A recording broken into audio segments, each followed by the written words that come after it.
Hey folks, so growing berries out here in the Central Valley can be kind of tough. We end up getting a few different issues besides the gophers and beetles and alkaline soil. And uh, the biggest issue would be the sun scald. That's the problem I've had. It ate up the raspberries and the other berries, and I want to try the raspberries one more time now that I'm doing this. But around beginning of May, mid-May, we get our first heat wave, and that cooks the blackberries as they're developing.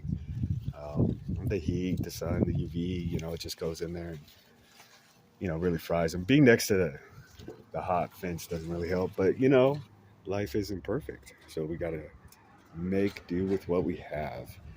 And I've grown them a few different ways, a few different areas on this property, and this is running north south in between the houses, so it's getting the maximum amount of sun and light that it can tolerate, that I can provide it, without completely burning up here.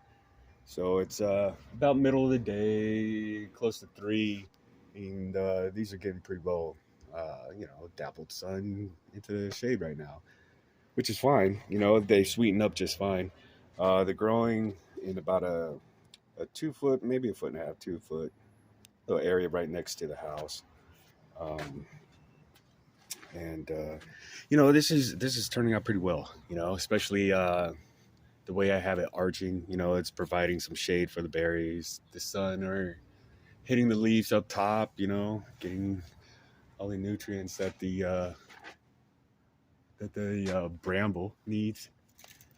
So you know, the canes will shoot up. I'll pitch them off. I'll let them branch out, and then towards the end of the year, what I'll do is bend them back over. Now I was doing a lean-to uh, the other year, and that was cool, but it wasn't structurally sound. So I switched over to cattle panels, and what I'm doing is, uh, whenever the clusters start to uh, mature, I just take them and then bend them back down underneath the leaves.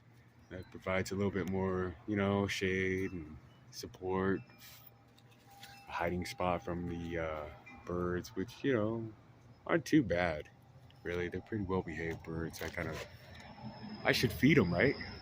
That'd be great. And this would be boysenberry. I love me a good boysenberry. You don't hear them talked about too much anymore. Um, yeah, it's just whenever they start to develop, I pull them back down, and it's working pretty well. Um, they're obviously not taking over the spots, the whole area back here. The new canes that do come up, I'll push them to the back, let them develop a little bit more, pinch them. Same thing, with that I do over there. And this would be Colombian giant, productive berries. We probably get 2 gallon size zips every year off all these vines. Now I cut all these down to get these cattle panels in, so these were probably, I want to say, double in size and productivity last year. It's just good stuff. I caught my wife over here. The kids started yelling for her, "Mom, mom, mom!" And I was like, "Oh man, where is she?" And then I remembered. I was like, "Oh, you know what?" And I did. I snuck around the corner and I caught her over here with a whole shirt full, right? Not a handful. She pulled her shirt and used that as a makeshift basket full of all these berries. That's what I'm talking about. That was from the first heat wave. They just fry one side and, you know, cook some of them. I should fertilize this guy. But yeah, this is not bad for not being watered and fertilized. It's productive. It's good. It could be a lot better. These get, you know, not that long. You know, they'll go about 3 inches. 2, 3. but I'm trying to save my water for elsewhere on the property.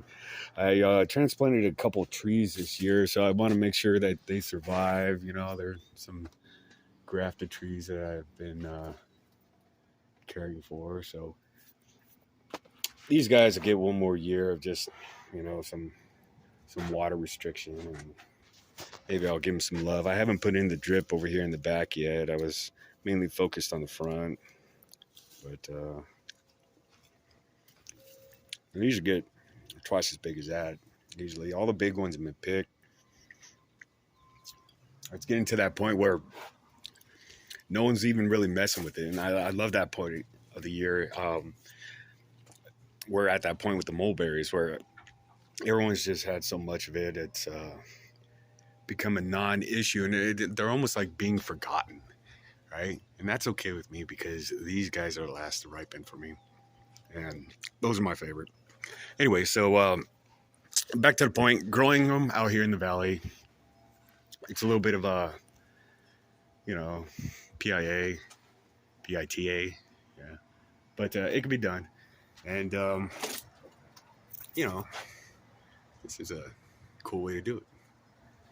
So this is how I'm growing my berries. I grow my grapes in similar fashion, and unless you're willing to start hanging up shade cloth, I don't see how, you know, you're gonna be doing anything